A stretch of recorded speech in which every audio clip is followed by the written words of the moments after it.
darkness, true darkness. It has a name, Richard Ramirez, known to the world as the Night Stalker.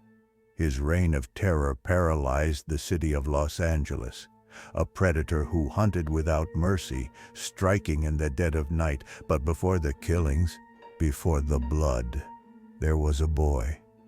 Born on February 29, 1960 in El Paso, Texas, Richard's life was poisoned from the start. His father was violent. His mother exposed him to toxic chemicals during pregnancy. As a child, he suffered multiple head injuries. But the darkest influence of all was his cousin Miguel. Miguel was a decorated Vietnam War veteran, but what he shared with young Richard was pure horror. He showed him graphic photos of women tortured and mutilated in Vietnam, and taught him brutal methods of killing. One afternoon, Richard watched as Miguel murdered his own wife right in front of him. The damage was done. By his teenage years, Ramirez was consumed by drugs, violence, and Satanism. He was obsessed with death, and soon he wanted to inflict it. His first known murder happened in June 1984, an innocent woman raped and stabbed to death inside her own home. But this was just the beginning. Ramirez became a phantom of the night. He would break into homes in the early hours, armed with guns, knives, hammers, and even machetes. His attacks were brutal, random, and utterly sadistic. He raped, he tortured, he murdered. He often forced victims to swear allegiance to Satan, leaving behind pentagrams at the scenes. Age didn't matter. He killed the elderly, young women, even children. The city lived in terror. People bought guns, installed locks, and avoided sleeping at night. Los Angeles had never seen fear like this before. The media called him the Night Stalker. His gaunt face and cold, dead eyes were burned into every TV screen. But even monsters slip.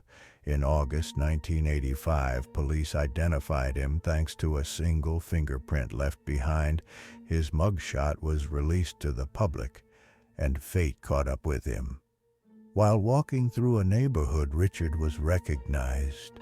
A group of angry citizens chased him down, beating him severely until the police arrived. The nightmare was over, or so they thought. In court, Ramirez showed no remorse. He smiled, laughed, and flashed a pentagram carved into his palm. He stared at the cameras and declared, "Hail Satan." The trial lasted years. But in 1989, Ramirez was convicted of 13 murders, 5 attempted murders, 11 sexual assaults, and 14 burglaries. His sentence? 19 death penalties. But death did not come swiftly for the Night Stalker. He spent over 2 decades on death row, writing letters, giving interviews, and marrying a woman obsessed with his crimes. In 2013, he died of cancer at age 53, not from an execution, but from disease.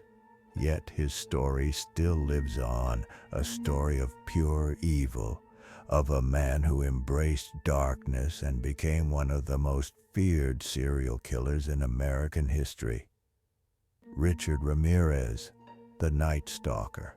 But what truly makes his story so terrifying is not just the number of his victims or the brutality of his crimes. It is the randomness, the unpredictability, the way he chose his victims without pattern, without mercy, killing strangers as if they were nothing more than shadows in his night. He didn't just murder bodies, he murdered peace itself, even today, decades later. People in Los Angeles still remember those nights, the fear, the silence, wondering if he would come for them. And deep down, some still fear that another like him is out there, somewhere watching, waiting, ready to strike again.